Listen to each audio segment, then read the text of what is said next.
after you control for factors like grit and personality, 1 to 2% of your long-term career success is actually directly attributable to IQ. We all have times during the day where we're more productive. And if you just pause and think about generally when you have more energy, in my case, it's in the morning, Same. use that time to do deep work, more difficult work productively. I call it return on time spent, Mm. ROTS, ROTS. The ones that have great return on time spent tend to be higher activation costs, deeper work where you need to concentrate. But you know what? If you do that, it's amazing how you can improve your productivity with just a few tweaks. Sebastian, welcome to the Made Leader podcast. I'm so glad to have you on. Jen, thank you for having. I'm super excited because we're talking to new leaders, and this is really exciting to me. Yes, new leaders and some emerging leaders, some people who are Yes. questioning if they should go into leadership. So I like to, give them all the information so they can make an educated decision when that time comes. Yes, So, and hopefully we'll help today. yes, and not scare them, right? Yeah, hopefully not. So, Sebastian, for the audience, can you do an intro of yourself? I work in money management. I've been in the finance industry for 25 years. I became a people leader very early in my career, maybe year 2 or so. I have a passion for it. And over recent years, I've become so interested in the positive psychology aspect of leadership that as a research nerd in finance and economics, I actually became a research nerd in positive psychology and read the research and consulted with a sports psychologist and ended up writing a book, which I launched in April. So that's part of my mission now, is to help leaders, and especially, Jen, that's why I'm excited about today, especially new and emerging leaders. Yes, and it's a great book. I ended up having way too many questions. I was digging through it, so I think we'll try to hit the highlights, but they should check out the book. So, um, I like to start out asking people the biggest lie we tell people about leadership. What do you think that is? I like that question. It actually relates to my own journey as a leader. I used to think forever that communication is the most important part, and being an inspiring communicator, essentially selling, bringing people along, is Mhm. leadership. And it certainly is. But what all of us don't understand, and the earlier in your career you understand that, the more powerful your career trajectory is going to be, the better you're going to become as a leader. And that is kind of the lie, Jan. Leadership is very much about listening. Mm. And in fact, it's more about listening than talking.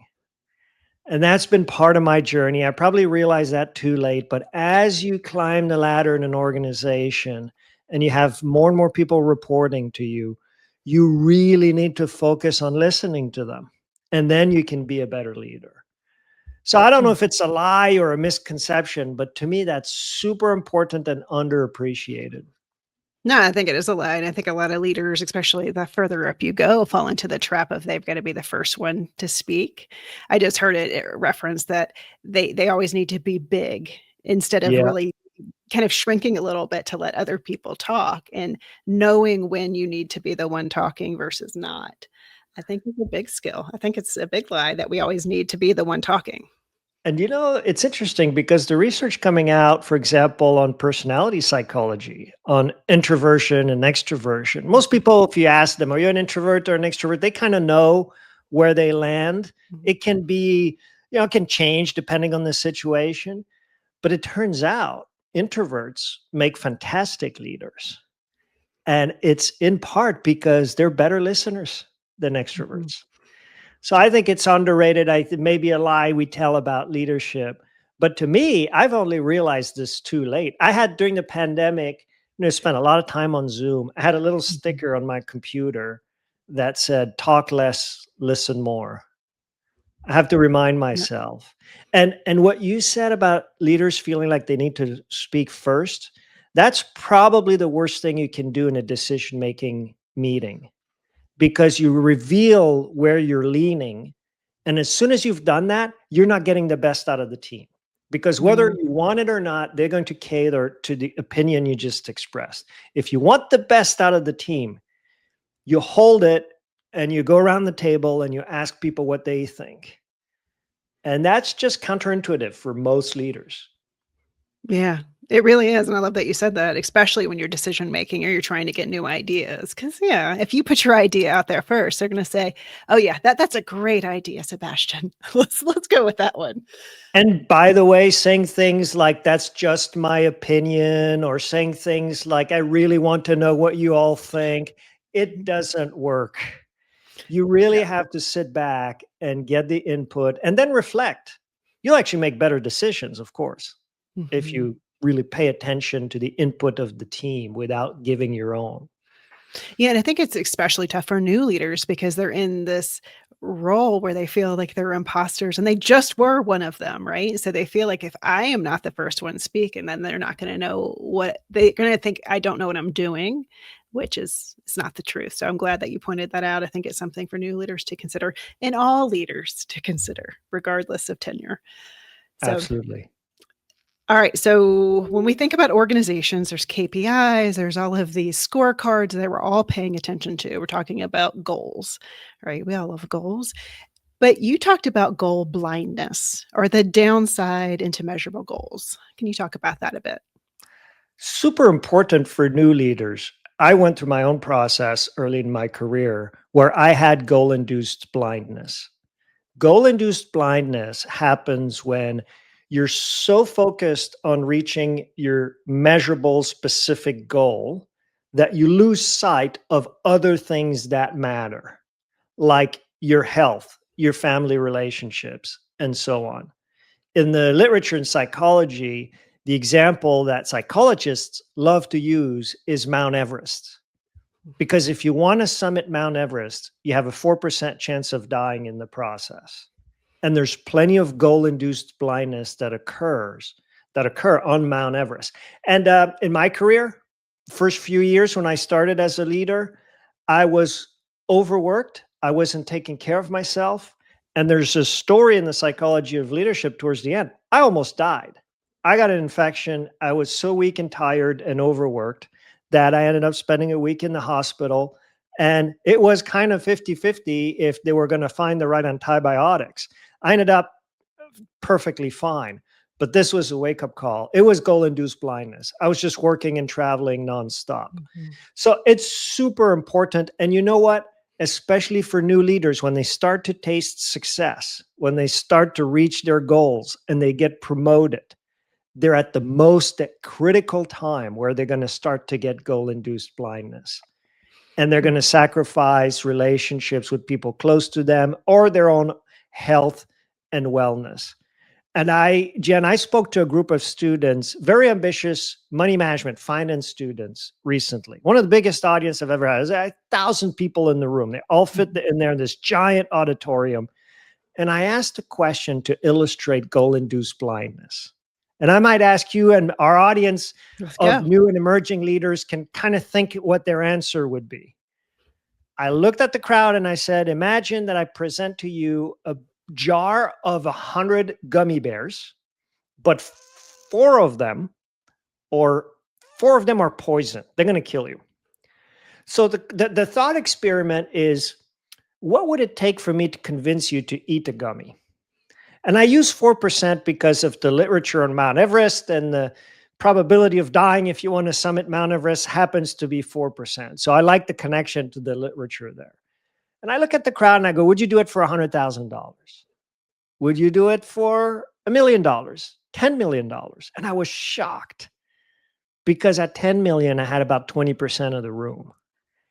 And the Wow. reality is that once you're above the poverty level, the research in positive psychology, it's now pretty well documented that making extra money is really over time is certainly not a bad thing, but not going to help you thrive as much as things like having positive relationships in your life. And so Mhm. to me, that's my illustration of goal induced blindness. Like, why would you eat a gummy that can kill you for extra money, right? Again, nothing wrong with pursuing those types of goals. They're motivating, but it's all about perspective. And that's what I like to tell students. I like to tell them, go for it, but remember that what truly matters from research in positive psychology is not going to be found in those conventional goals. Yeah, and I don't know if it's age or experience because these are like the conversations we have at our dinner table sometimes. I've got a 12-year-old and an 8-year-old, and money's everything, right? Yeah. But when you get older, you're like, "Eh, it's okay. I'd rather live," right? The chance to live it outweighs it. Um, but yeah, you think that that may be more important to you at that time, or as you said, the people who climb Mount Everest, they forget, or I guess they don't maybe think that they're gonna be the ones who die on Mount Everest, and there's a percent chance that they could, it's And not out of the cards. and it happens to organizations. Mhm, Think mhm, of Wells Fargo when they had a goal of opening as many bank accounts as possible. And then the incentive was to reach those measurable goals. And people started opening dummy accounts, right? That's goal induced mhm, blindness. Think of what Volkswagen did when they had their emissions testing for pollution levels in their cars, and they mhm, started tweaking the numbers. That's goal induced blindness. Like it happened to really blue chip companies, right? mhm. Real serious, valuable brands. It happens. And so it's something that's a bit underrated. And because we're talking to new and emerging leaders, I want them to be ambitious, Jen. I want to be clear. Like, I'm not saying no one should care about money, no one should care about Right. promotion. That's not the message whatsoever. And you know what? Even if we say that, they're still going to care. In the surveys, 80% of young people want to become rich and 50% want to become famous. All we're saying is positive psychology and research over decades shows that you need to keep a perspective on what is going to help you thrive in life. And super counterintuitive. This is in the psychology of leadership in the early chapters. It's not that reaching those goals is really going to make you happy or thrive in the long run. However, here's the counterintuitive part from positive psychology. And you give credit to Sean Aker. He's a Harvard researcher on this. He has a book on this called The Happiness Advantage. Being happy generally or thriving, focusing on concepts of relationships and meaning and long-term accomplishment is going to lead to higher success in conventional terms. So it's actually the opposite. It's not like Mhm, if I reach my goals, if I make money, I'm going to be happy. It's more if I'm generally a happy person. mhm. Scientifically, it's proven I'm going to succeed more. So you kind of have to reverse the equation, is how I put it in the book. Yes, and I have to link up Sean Akers, his TED Talk is, the one of the best I've ever seen. He's amazing. Yeah. Yeah, really, really good one. Yeah, and I think when I work with leaders, I'm like, "Hey, you have to have these goals, but how do you balance it with the well-being of your team?" Right? You Yep. can reach these goals and you can still keep the well-being of your team high. They don't have to be mutually exclusive. But I do remember my early days as a new leader, what happens is as an individual contributor, you're knocking things out of the park. You're, doing all of these goals, but the how you get there isn't as scrutinized. But that same behavior when you're a leader, hyper focusing on the goals, but forgetting the people aspect is just gonna damage you and your reputation over time. So I goal blindness is real, and it happens from the higher levels and down. So I'm glad you pointed out those examples. Now, stress is a factor in all of our lives, and we talk in resilience. We do resilience training and as part of our offers, but we talk about stress being, there's stress with everything.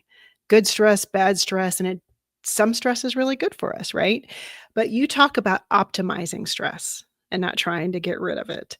So, what if you're talking to this overwhelmed new leader and you Yes. tell them just optimize your stress? What does that mean? Yes. If you're overwhelmed and stressed, probably the last thing you want to hear is just optimize your stress, find the optimal level. I got into the research, which is mainly in the field of sports psychology, because I was stressed at work And Jen, not only was I stressed, I was stressing about stressing. I kept thinking, I've been doing this for 25 years. I'm a professional. I should be able to handle this. Why am I feeling anxious about work? And then I discovered in sports psychology how it's actually measurable how most athletes, when their stress level increases, their performance increases. And there's an optimal point. This is something called the Yerkes-Dodson curves. It's been well researched for several decades. It's also a little bit pop psychology. So not all the research on Yerkes-Dodson's curve is serious, but it's a really important model and it is empirically verified. What happens though, Jen, which is your question, on the other side of the optimal point? Performance decreases. Now your stress level is too high. It's not healthy. And the research on stress is absolutely conclusive that it's going to mess up your sleep. It's going to mess up your appetite. It's going to mess up your immune system. It's going to kill you over time if you're chronically stressed. So for that executive, it's about pulling back. The message is not embrace it or go up the stress curve. It's about pulling back on the stress level. And there, it's a bit trite, but I'm reminded of the time I was asked to speak to MIT students, the class in financial engineering. And I was asked to give them career advice. I thought, what am I going to tell MIT students? They're the top students in the nation. They've already had internships at the top firms on Wall Street. Employers are lining up for them. Do they really need my advice? Like, they have incredible IQ. And then I started reading some research, which is super interesting, that shows that after you control for factors like grit and personality, 1 to 2% of your long-term career success is actually directly attributable to IQ after you control for the other factors. So I started my talk to the students with that. And I said, do I have your attention? And I looked at the class, and here's a class of hyper-achieving students. They all looked really tired. Mhm. And they all looked like they were revving the engine a little too hot. Like they were, if you picture a car's RPM meter, they were all in the red. And my piece of advice to them was take care of yourself. Forget everything else. Just make sure that you get enough sleep, that you eat a decent diet, and that you exercise regularly. And it's kind of trite, right? But for them, for these high achievers, there's a little bit of goal-induced blindness there. Mhm. It was a very useful reminder. Now, fast forward to 2 weeks ago, I'm in Palo Alto. I'm talking to a group of tech entrepreneurs. Half the room's already billionaire on paper. They have successful startups. I look at the room. They look like the MIT students I talked to. They all look tired and overworked. And I'm asked for advice. I give the same advice. I go, take care of yourself. And the interesting part about health and fitness, there's a little bit of that in the psychology of leadership, although it's not a book about health and fitness, is that you kind of need all three to work together. You can't Mhm. just exercise diligently, but not eat well or not sleep well. You just can't, you can't like get plenty of sleep, but not eat well. So you have to have the three as an engine, as a virtuous circle, as a wheel in motion to fuel everything else, all your other goals, everything else you want to do in life. If you're not taking care of yourself to begin with, especially if you're an early leader and you're starting to feel success, it's just not sustainable.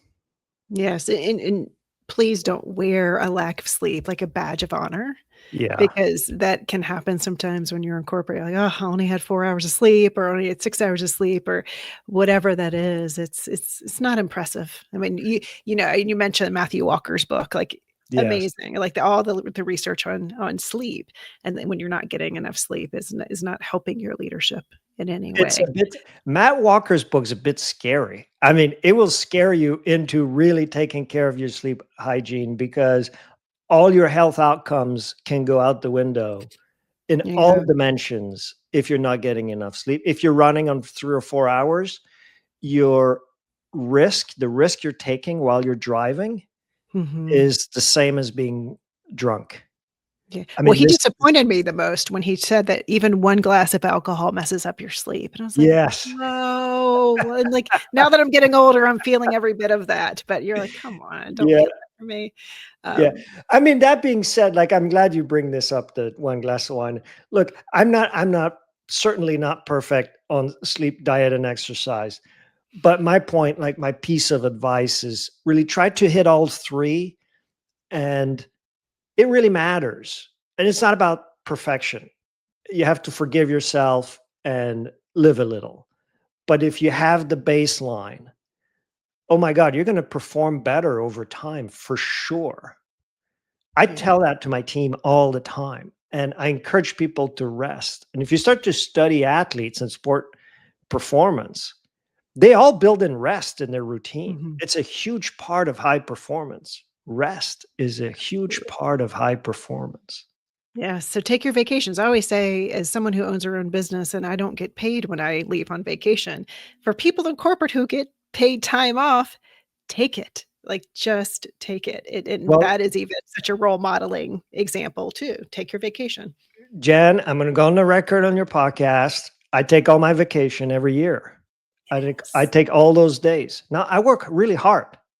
I work long hours and I give it my all. But the reason I'm able to do that, I'm 48 years old now, still doing that high pressure job, is that I take my time off. Mhm. You know, it's interesting though, Sebastian, that you said, "I take all my vacation." And don't worry, I still do my work. That it almost has to be this caveat that if I'm gonna take my vacation, please know I'm still working, right? Because it feels as though you like, it should be a badge of honor to take your vacation, but Yes. you can still work really hard and then still take your vacation, you know?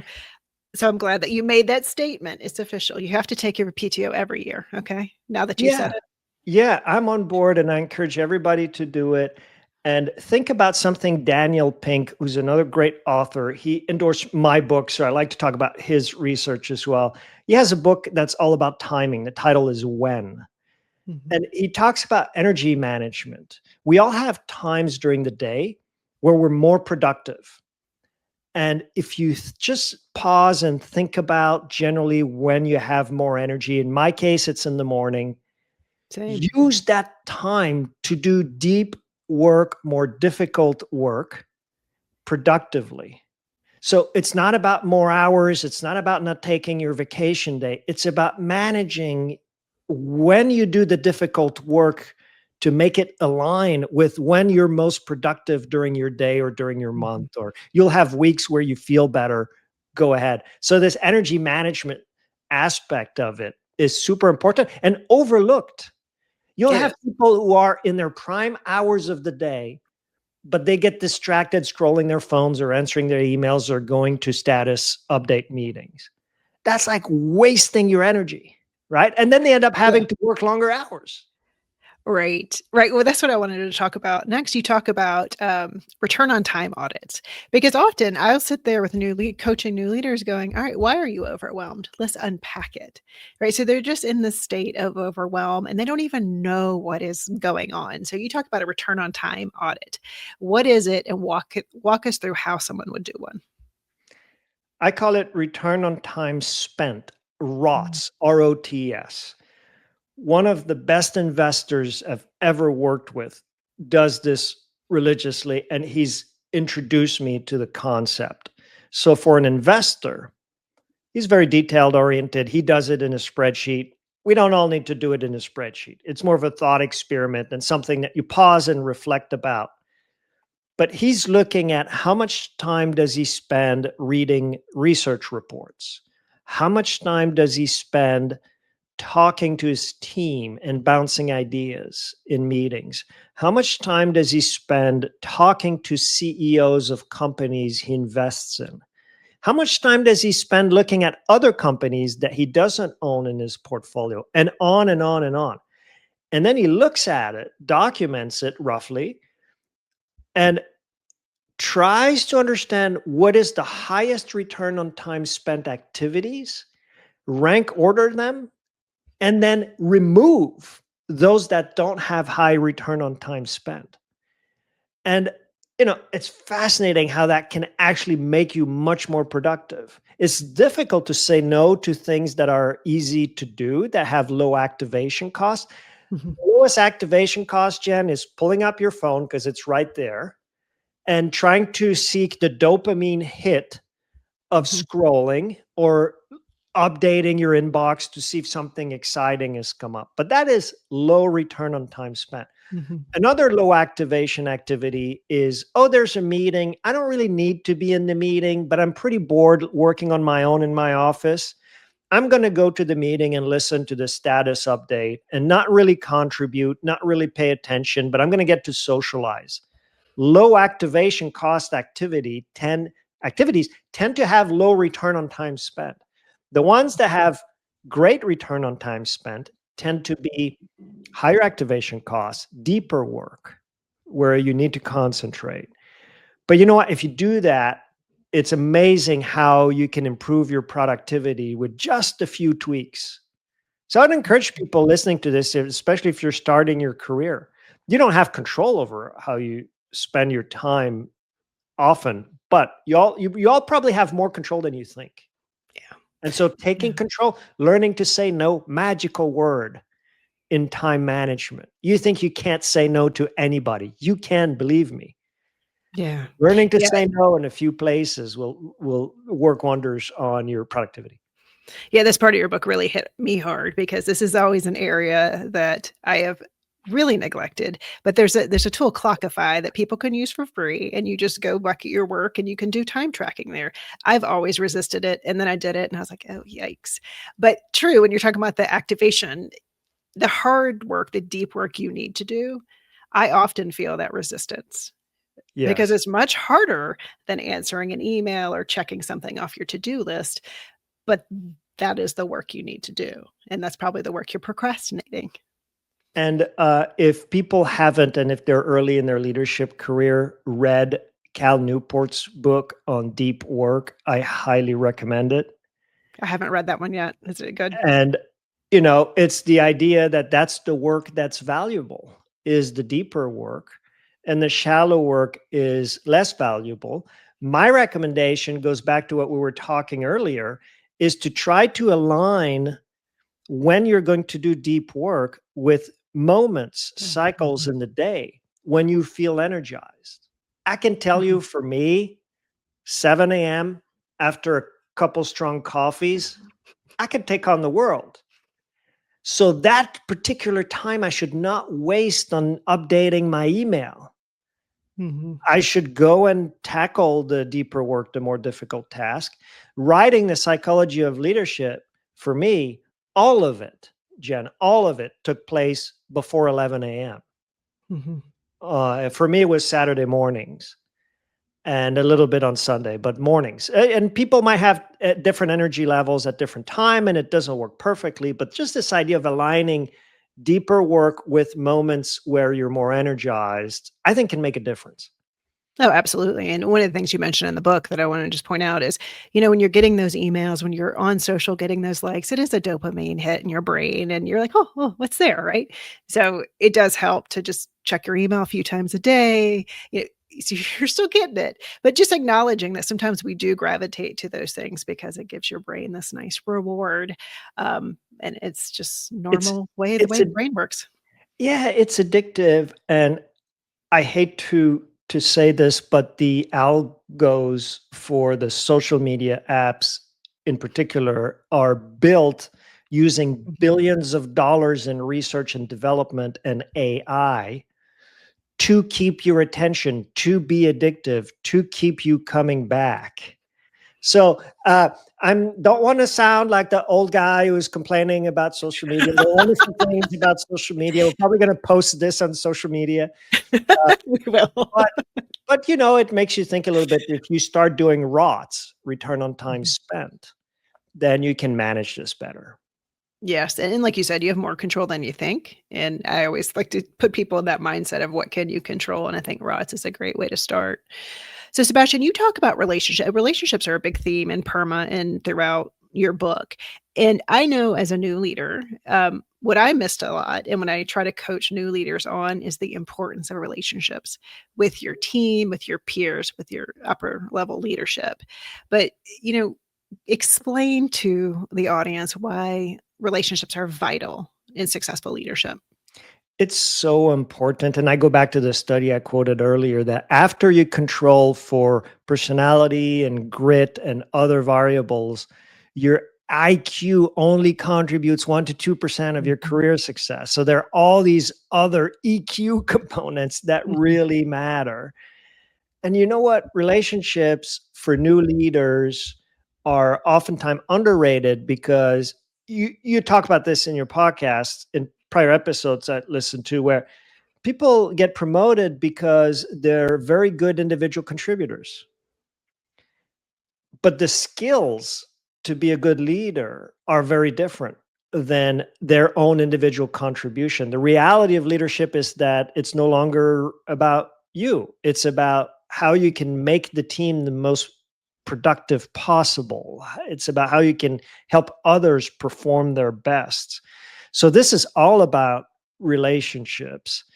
And I've seen in my career so many leaders come from the outside and be so focused on immediately making an impact in terms of Mhm. measurable results that they fail. And senior leadership transitions, it's been well studied that the success rates are pretty low. And a lot of it is because they don't prioritize establishing working relationships. By the way, this is not all about just being nice. It's mainly about Mhm. trust, building trust between people, getting to know people as people. That's kind of underrated nowadays because maybe because of the pandemic, we do too much Zoom, but like sitting down and having lunch with someone, and you don't need to be friends with everybody, but just understanding where they're coming from as people, Mhm. understanding personalities. And so that way you build trust and mutual respect. Those are super important.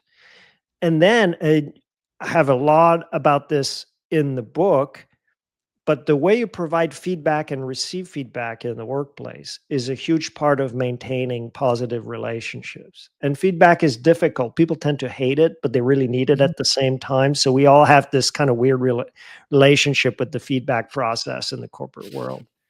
Oh, yeah, absolutely. And that is one of the things I've seen new leaders struggle with. I've seen it. They don't wanna have the hard conversations. In fact, I just got off a session with a new leader coaching going, "Hey, you're avoiding it because of this X, Y, and Z." All valid, but you're still avoiding it, right? So that's I see that commonly.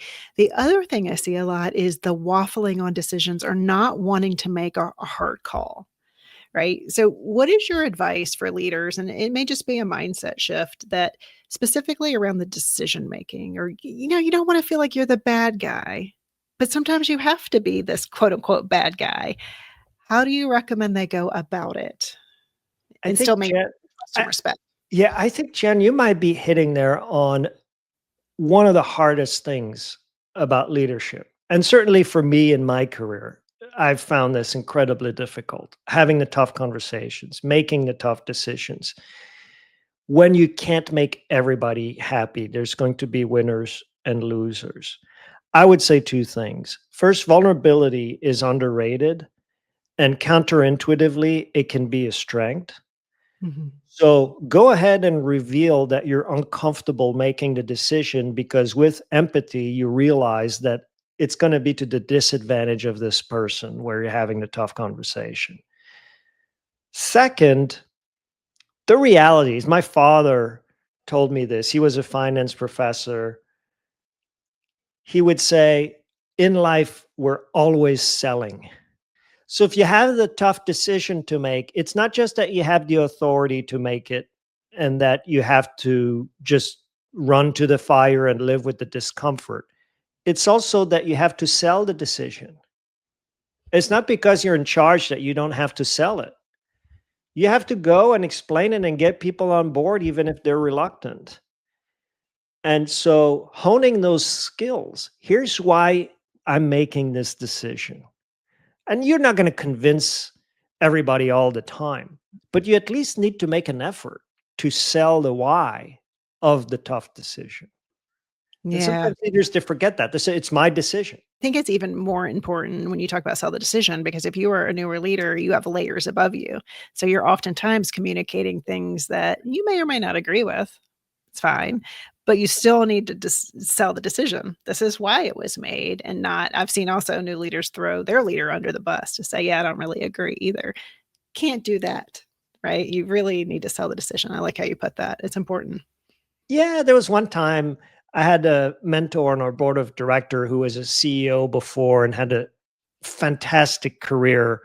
And I was struggling with people issues and tough decisions and the like. And I called him and I was just venting to him saying, look, it's the people issues is stressful. I'm stressed. This is difficult.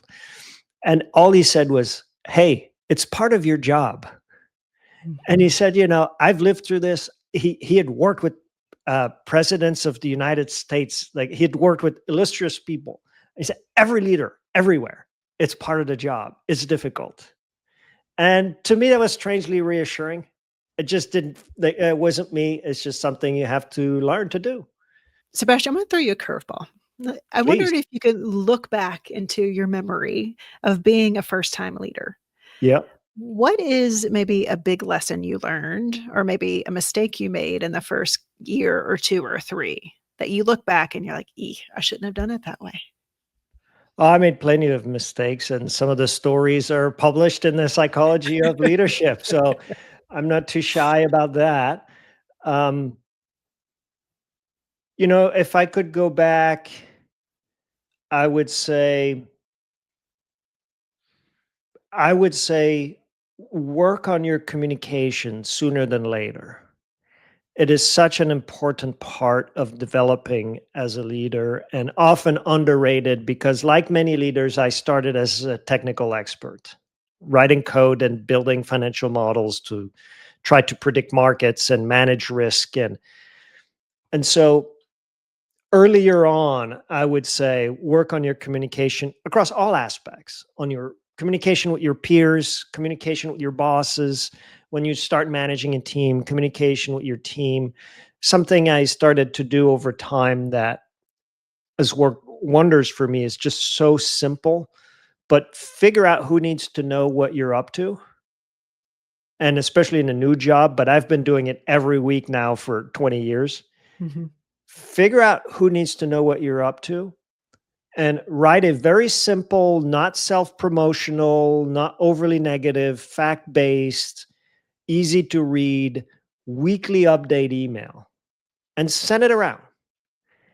And just that aspect of communication is wonderful. And most leaders don't do it. I also think that those weekly updates are a good idea. Even if, let's just say, even if people are like, I don't know who to send it to, even if you just do that for yourself, because Yeah. then you're looking at the rots, right? What did you actually do this week? And are you moving your business goals and your people goals forward? And that's a huge, if you're looking, you're like, I don't know what I did. I was in a bunch of meetings. I answered a bunch of emails. Then maybe you need to do that audit. Just don't make it self promotional, overly self promotional. Just make it fact based and people appreciate it. And not too long. Do Not not too add long. all the details. Here's Not the too long. Brevity is prized in business. And you know what? Now you have AI. You can Mhm. take your 3-page update and say, give me 5 bullets on this, and it'll do it really well. Ah, such a good point. Yes, please. That's a great way to leverage AI. Get to the point, right? Put it in there, put it in there. You could actually say, right, for if I was delivering this to a CEO or a senior leader, how would I trim it Yeah. down? Well, Sebastian, where can people find out more about you? And I know they can pick up Psychology of Leadership anywhere they can get books, but how can they connect with you and find out more? LinkedIn is the best way to find me. I'm also on Instagram on leadership, but LinkedIn is very direct. Okay, I'll link that up in the show notes. But Sebastian, any parting words, any words of wisdom you want to leave the listeners with, or maybe something I didn't ask you? Well, first of all, this was awesome. I really had a great time, great discussion. I'm super happy to be talking here to your audience of emerging leaders. And what I would say is to all of them is to think very long term and that will help with resilience day to day. And just play the long game, learn about what truly matters to you, and absolutely then just go for it. And I hope we've encouraged rather than discouraged people to pursue a leadership path.